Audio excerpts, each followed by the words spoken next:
Welcome back, everybody, to another episode of the Blazer Victory Podcast. John Duncan here, and of course, I'm joined as always with my co-hosts Darian Smith and Jimmy Marion.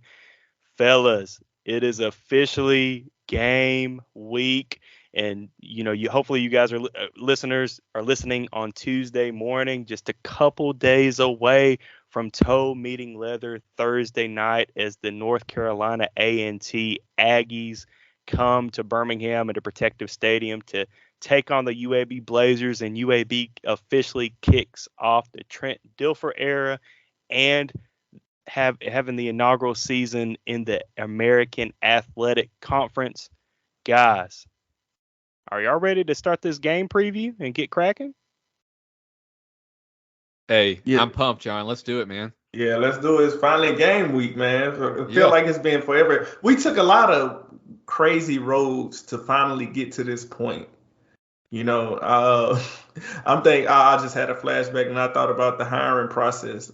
We ended up with Coach Differ, but we all know the detour that took in order to get to Trent Dilfer. So it's cool to finally be able to play some football.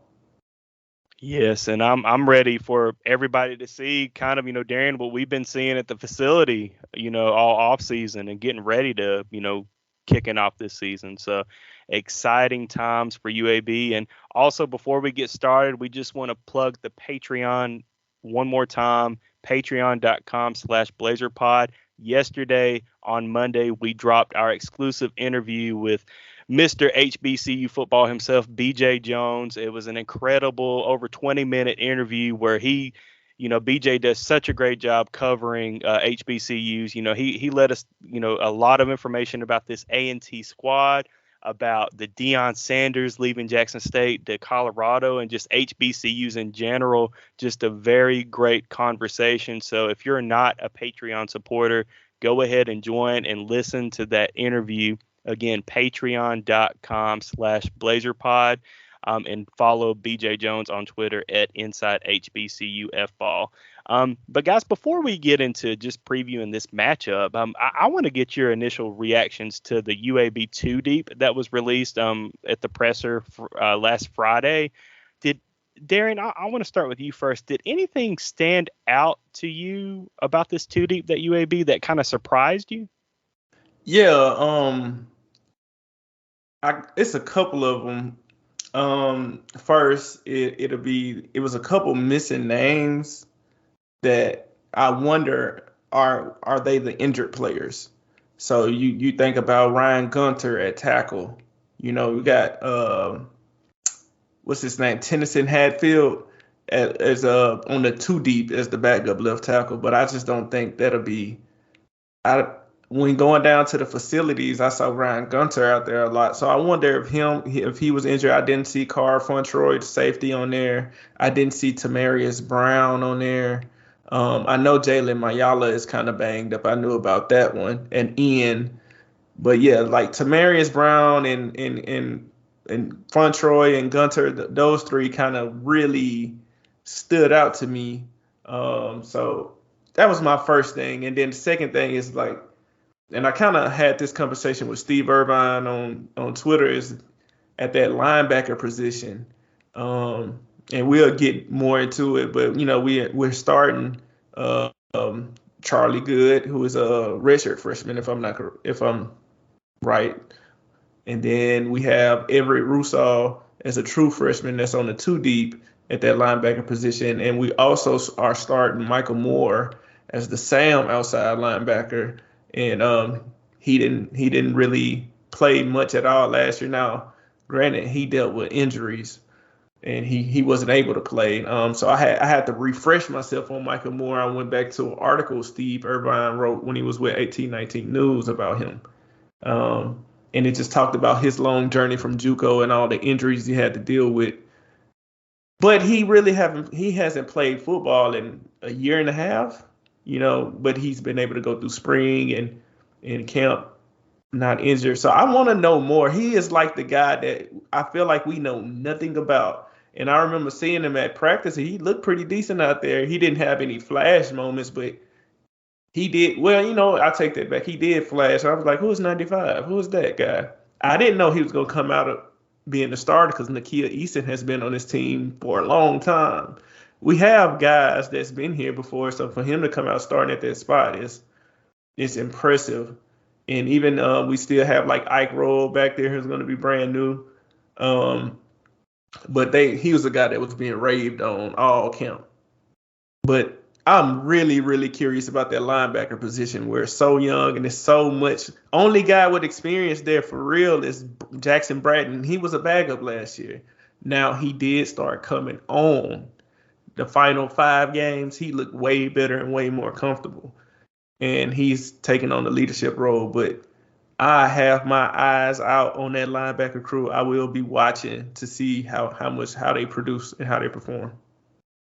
Yes, Jimmy, do you have any thoughts? I know you had some similar thoughts too, because we talked about it the other day. Yeah, I was about to say, Darren, were you reading John and I's text thread because you stole all my ideas? No, you brought up some similar points that I was thinking of, Darian. You mentioned about the missing names, and one of those names was Antavius Woody, a transfer from Florida State that came in, and he was on the roster, and he was getting reps in practice initially at defensive line. Interestingly enough, if you take a look at the UAB football roster, Antavius Woody has been moved to the offensive line, and he's changed numbers from 55 to 59. So, and that's not super surprising, and it makes sense on maybe why he was not included on the 2 deep. Maybe they're in the process, obviously, of moving him to that position. He was a really successful high school recruit, and he played O-line and he played D-line. I think he went to Florida State as a no lineman. They switched him to D-line, so he's kind of gone back and forth, and so it'll be interesting to see if he's able to get into the 2 deep on the offensive line. Outside of that, I totally agree, Darren, about Michael Moore. I'm very intrigued about him because he's got, the height, the weight, he's got the build of someone that could really make an impact, but he's dealt with those injuries for so long. And, the only other thing I was going to mention was a question that Evan Dudley had proposed during the presser was just the number of true freshmen. 10 true freshmen on the 2 deep this season going into the first game, and that's compared to 3 in 2022.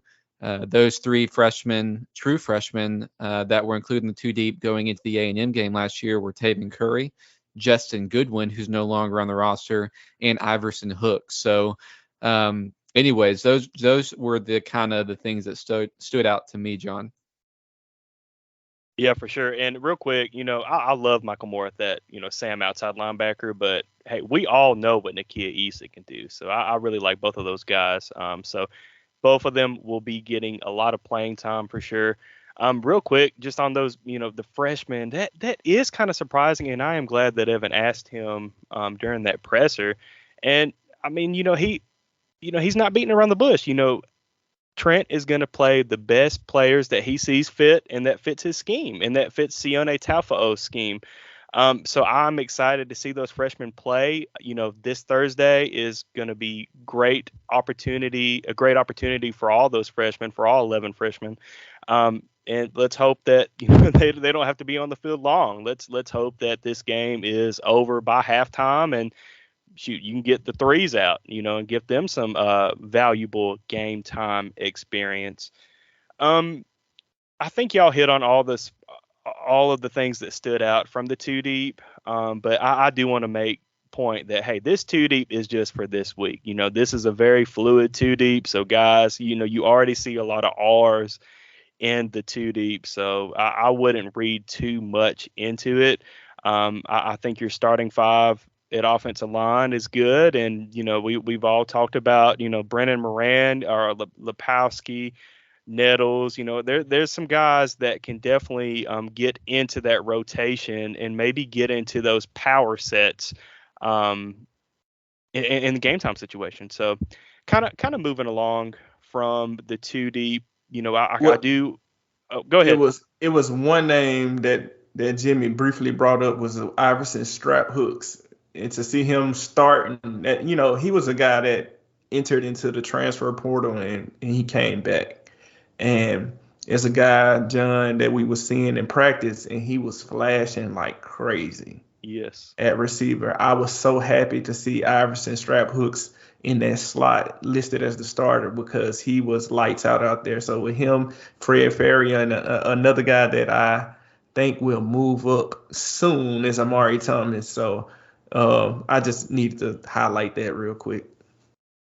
They are so stacked at the skill position. Like this is going to be amazing. And all those guys that you mentioned, Darren, yes, they are like an Amari Thomas. You can't keep that kid off the field. Like we've seen in practice, and you've seen at the scrimmage what he's capable of doing. Like they've got to find a way to get him on the field. And hey, and that's also for competition. Like hey, with some of these guys, like hey, if you drop a couple balls, next man up. The next guy is going to be right behind you, ready to flash and showcase his ability on the football field. So exciting times for UAB, hopefully for this year. And obviously it's game week, so we can go ahead and roll into NC A&T previewing the Aggies. Again, plug the Patreon. Fantastic interview that we had with BJ Jones. You can go to patreon.com/blazerpod or just click the link in your podcast description right now, and that will take you over to the interview that we had with BJ. And again, it's only $5 a month, or you can prepay for a whole year, get an annual subscription, and save 10% off. It's football season officially.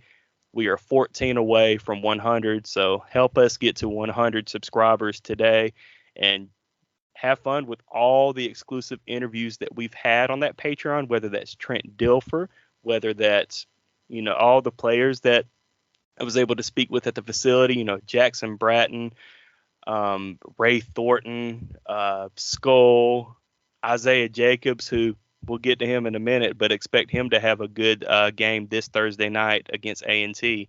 But just great content, well worth. I mean, I know I'm biased, guys, because we create it, but I think well worth the $5 a month to join that Patreon. But let's go ahead and get into it. NC A&T, this is something that I asked Trent Dilfer at the presser last Friday. Is they're kind of in a very similar position like UAB. They're transitioning up in the conference, going from the Big South to the Colonial Athletic Association this year in the FCS ranks. They're a very prideful program, great tradition, great history, over 8 national championships at that program. And, they had a guy that had been there, I believe he was there for 4 or 5 seasons. And I mean, he just was 7-5 last year, and they decided to make the change and go with Vincent Brown, who is also, like Trent Dilfer, a first-time collegiate head coach. So very similar situations with both of these programs. Now, Vincent Brown played in the NFL for the New England Patriots. He was a defensive coordinator at William & Mary for 4 seasons and a linebacker coach too. So expect a great defensive-minded head coach for the NC A&T Aggies. Now, when you look at the team as a whole, my goodness, I think BJ said it best in our interview the other day. It's going to be a rebuild for the Aggies. It's not a remodel. What Trent Dilfer said here at UAB. It's going to be a rebuild. They've lost a lot of players in the transfer portal to P5 schools, which is really indicative of how that program is and how many skilled players they've had at that program. But they've also bring in a lot of transfers. So guys, just starting with the offensive side of NC A&T, I mean, typically they are a run first team, but I think with this, from BJ's interview with us, like I kind of expect them to throw it around a lot more with this offense and bringing in the new offensive coordinator. But Jimmy, give us some just insight about what you see the NC A&T offense looking like Thursday night. Yeah, from my little research on A&T thus far, what I can tell you about A&T offensively is that they've got 5 returning starters coming back, and offensive line has and will continue this season being their strength. They do lose a few all-conference caliber players in the offensive line, but they also bring a few back, 3 starters, I believe, in the offensive line. At the QB position, they've got options. They obviously lost to graduation their starter from this past season, but in that mix of people that will be potentially named the starter for this year is a player that did actually start last season for A&T as a starter before he sustained an injury 3 or 4 games into the season. They have a couple other quarterback options. As BJ Jones said on our Patreon show, Zachary Yeager is potentially going to be and most likely going to be named the starter. He completed 27 of 59 passes for roughly 300 yards and a touchdown in 4 games this past season, again, before he sustained an injury. And they have another guy, Brick Handler, who's probably going to be battling it out with Yeager. Brick Handler was a pretty highly ranked recruit for them at the quarterback position. So they have options at quarterback. But then when you start looking at their other position groups, you mentioned it, John, they lost a ton. So at the running back position, they had a guy, last name Tootin, that actually transferred to Virginia Tech. He rushed for almost 1,400 yards, 13 scores. And he had 10 consecutive games last year with 100-plus rushing yards and rushed for 256 yards in 1 game against Campbell. So he was putting up Debo numbers against people in the Big South last year. But and at the wide receiver position, they lose a lot too. So they lose their top 3 returning pass catchers from 2022. They do have a guy on their roster from South Carolina. You spoke about some P5 transfers that they've got. Jakari Caldwell is a guy to probably keep an eye on. He's 6'4", 195 pounds, redshirt sophomore. Again, he started his career out at South Carolina. And they have another guy, Jamison Warren, who had 20 catches last year for close to 200 yards in the score. But, when I look at their offense, again, I'm looking at a decent offensive line. They've got some good options, at the quarterback position, but at their skill positions, they are really going to be looking for some guys to step up because they are not returning much production from the 2022. Darren, do you have any thoughts?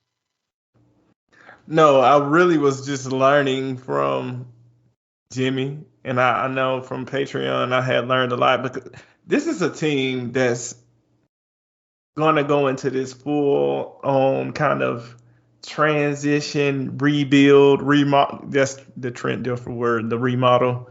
But this is going to look more like a rebuild. It's just a lot of moving from coaches to conferences to players. It's so much going on. I like the fact that at least that we know that they're going to come out in the 3-4 front, which BJ Jones let us know. Again, that's why you should subscribe to the Patreon so you can hear a lot of thoughts that he had about the team. But he doesn't even know what they're going to look like on offense. No one knows. So I like to go on the known. I love to look at film and kind of see and know what to expect. But with so much coming in and so much coming out, I don't know what to tell you, to be honest. It'll be interesting to see how the coaching staff is preparing for this. And now I don't mean none of this in a disrespectful way, John. I don't mean none of this in a disrespectful way. I'm saying it from the viewpoint is that we don't know, like we don't know anything, and it's make it that much more difficult to prepare for it, to be honest. But at least we know what they'll look like kind of on defense. I can't tell you what they'll look like on offense. I kind of like it for our young players because this is a program with some history, with some good history. They compete for titles. They have good players. They got players they put in the league. So this is a good program, a prideful program. So I like the fact that we get to start off with the prideful program, but they're kind of going through a transition right now. So that kind of we have a new head coach.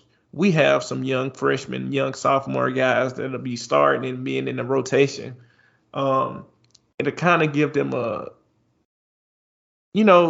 they can take off a little bit more softer, just not going against a fully stacked, not the A&T team of last year. That anybody can be beat in college football, but it's more likely that team last year, the A&T team last year, could have beat us than this team because of all the transition they're dealing with themselves.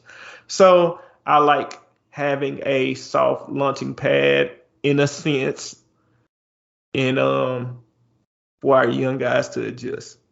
That's my thoughts. Yeah, Darren. No, you are not wrong at all.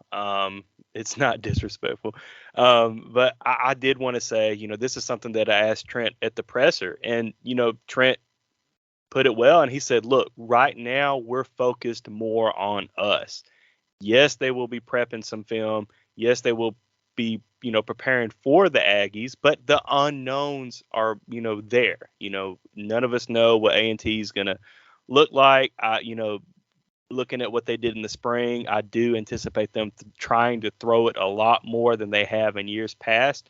But right now, hey, you've had a grueling fall camp.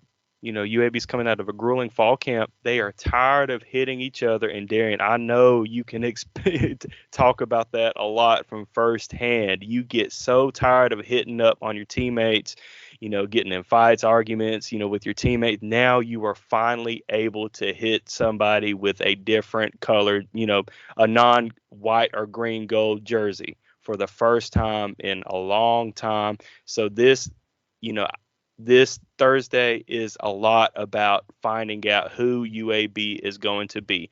And I also like that Trent said at the presser, hey, they're not going to hold anything back. They're not going to be very vanilla, on offense and try to hide anything. So Georgia Southern next week, won't be able to see. They're taking this, for real. This is a real game.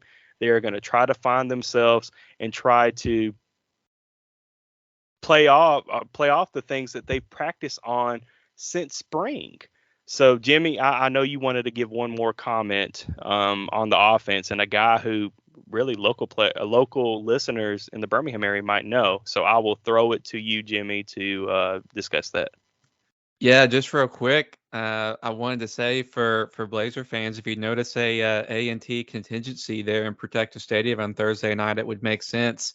Obviously, they're a prideful program. I anticipate them to bring some fans to the game, but also because they got a little bit of local flavor from the Birmingham area. So we talked about the running back that they had last year, Tootin, that actually transferred out.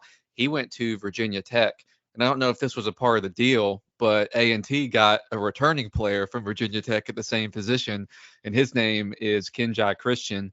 And for those of you who don't know the name, he's a 6'2", 207 redshirt sophomore running back, and he actually starred locally at Pinson Valley, won a 6A state championship over number 1 seed Spanish Fort a few years ago, and was a really talented player coming out of the Birmingham area. And then there's also another player at the receiver position, Jay Avery, who's a really good athlete, track and field stud, who UAB, the previous staff, had to recruit a little bit, but he ended up going to A&T to run track and field as well as play. He's just a true freshman, so not sure if you're going to see Avery get on the field, but definitely be looking for number 7 at the running back position, Kenji Christian. Love it. And real quick, just on the Aggie defense, I mean, just like the offense, they've lost a lot of their production from last year. In fact, they lost their top 3 tacklers, 2 to the transfer portal and 1 to graduation. Taekwon King transferred to East Carolina, and Jacob Roberts transferred out to Wake Forest. One player that UAB fans might want to take notice is Avarian Cole, outside linebacker, 6 foot, 190 pounds. Last year he had 31 tackles and a couple interceptions. So quarterback Zeno might need to watch him on the field. But like Darian mentioned earlier, the defense is just like the offense. There's just a lot of unknowns on this NC A&T program. So we're just going to have to wait and see. But again, if you want more content in regards to just NC A&T in particular, I want to plug the Patreon again. BJ Jones gave us a fantastic interview with what to look forward to from the Aggie side. Jimmy, you can go ahead. Yeah, I just wanted to say about the defense, they have an inexperienced front seven. John, you mentioned the tacklers that they had lost production-wise. which is just not the norm. BJ talked on the Patreon about just the talent that they've had in that defensive line, and they don't have that this upcoming season. They've got some good players, don't get me wrong, but they are replacing 3 all-conference caliber defensive linemen from last year's team. And you mentioned Avarian Cole at linebacker. He's certainly going to be, a stud for them this year. And then outside of that, I think we'd be remiss if we didn't mention their secondary. Their secondary is actually pretty dang good, and they're led by Karan Pruntree, who actually started his career out at the University of Kansas. He started all 9 games during the COVID 2020 season, so he played at the University of Kansas, and he was a starter. And he's at A&T now, and this past season he had 32 tackles. He had 4 interceptions and 10 passes defended. So he's really going to be, your lockdown defender, in that secondary for A&T. So certainly watch out for him. And again, I just always like to mention the local flavor. So they do have a player on the defensive line that's transferring in from Jacksonville State. Mitchell Etheridge III. He's a 6'1", 245-pound redshirt sophomore. He's a defensive end, and we talked about just the losses they've sustained on the defensive line from last year. And he's someone that did have 5 tackles and a sack for Jacksonville State this past season. So I could certainly see him in the rotation, and I could certainly see a contingency there in Protective Stadium cheering for him as well. And the things that I will personally be watching for is going to be mostly going to be about us. So one, of course, I know everybody's going to be looking at the play calling. We want to see how much, especially on offense, we want to see how different this offense look compared to, what we had under the past regime. Both coordinators will be on the field this time. That'll be new. If I'm not mistaken, didn't New Mexico State, ain't that's where, didn't Dylan go to New Mexico State along with Brian Vincent? Just disrespectful. It's New Mexico. No. I'm being so serious. I was You're gonna cause a riot between New Mexico and New Mexico State. We are not previewing the New Mexico Texas A&M game today. Let's talk about UMass, what they did at New Mexico State. See, y'all taking it there. I was trying to make sure because I saw Dylan didn't start, and that bothered my soul. Like I'm a Dylan guy through and through. I'm like, maybe my guy is hurt or something because he was, like our son. He was the Blazer Victory Podcast son over here. So I can't switch up on the players. Like I throw some shade on some coaches, but I can't switch up on the players like that unless it's like Tuazama or something. But anyway, like before y'all took it so negatively. Okay. So I'm gonna be looking for the play calling to see how diverse it is, see the pace. Second thing I'm gonna be looking for is penalties. How good we play mentally. Like are our guys fast and do we play clean? Is that really just the players? Was that just how they played last year? Was it more of a culture that was built? I want to see how good and sharp Jacob Zeno looked. I'm really focused in on him this year. I wonder how many backs we use. Like, cause we can use 6, 7 or something like that, some absurd number to where we trust all of these guys. And I want to see on defense how many freshmen will be rotating in. Because I think it's a given that Rusal and Ricky Lee will be out there. Just how many more? Chris Bracey. I would like to see if our O-line is ready. Are they ready? Will we see them blowing guys off the ball? Will we see them giving up any sacks? I want to see how ready they are. I had one more. I want to see some of the new guys on defense. I'm really curious to see Chris Bracey and Ike Roll and guys like that. Charlie Good. I already told you about the linebackers. I'm ready to see what they bring to the table, and I'm ready to see if we get a 4th and 1 at our own. Maybe at the opponent's 45. I'm ready to see how aggressive. Something tells me that Trent is going to be aggressive, and I just want to see how aggressive. I want to see his coaching style, and those are the things I'll be looking for. Love it. Well, guys, let's just go ahead and jump into score predictions. So, again, game is Thursday night at 7 p.m. We hope that everybody can make it out to Protective Stadium to cheer on the team. But if you cannot, it will be televised on ESPN Plus, and also you can listen to on the radio 94.5 Jocks FM too. But Jimmy, I want to hear your score prediction first. What do you got looking Thursday night? Just ripping the Band-Aid off. My first score prediction. You're gonna make me go first. Uh, so my score prediction for Thursday night, I'm picking the Blazers, UAB 48 and NC A&T 17. Ooh, 17 points. Ooh, I was gonna spicy. say, Spicy yeah. with the 48. Spicy, okay. Trent's gonna want to put up points. I mean, I thought 48 might be low. Oh. All right, Darren, what you thinking? UAB 41, A&T 7. That's really close to what I got. I've got it UAB 41, NC A&T 10. I think they get on the board twice. So unfortunately, for the last 2 years, UAB has had 2 shutouts, and I believe they've won by a combined score. Jimmy, correct me if I'm wrong, but isn't it like 90-0 the last couple? Was 2 years ago Jack State? Yes, Jack State and Montgomery. Yeah, it was 59-0 last year, and I want to say we won like 31-0 or 38-0 somewhere. So maybe it was even worse than that. But yeah. Well, let's see. Hopefully they can do a shutout. But yeah, I think NC A&T is going to get on the board some. But hopefully, guys, we will be back. If this was your first Blazer Victory podcast listen, we will be back for an instant reaction after the game Thursday night. It will be probably late after the game, but we will be back to recap what all went down against NC A&T, and hopefully we'll have a recap episode like we did last year with Darian and I when we recapped the Alabama A&M game, and we were like, yeah, I mean, 58 nothing. You really couldn't get a whole we're going lot. undefeated. We're going undefeated this year. Let's go, Brian Vincent. But it didn't go that way.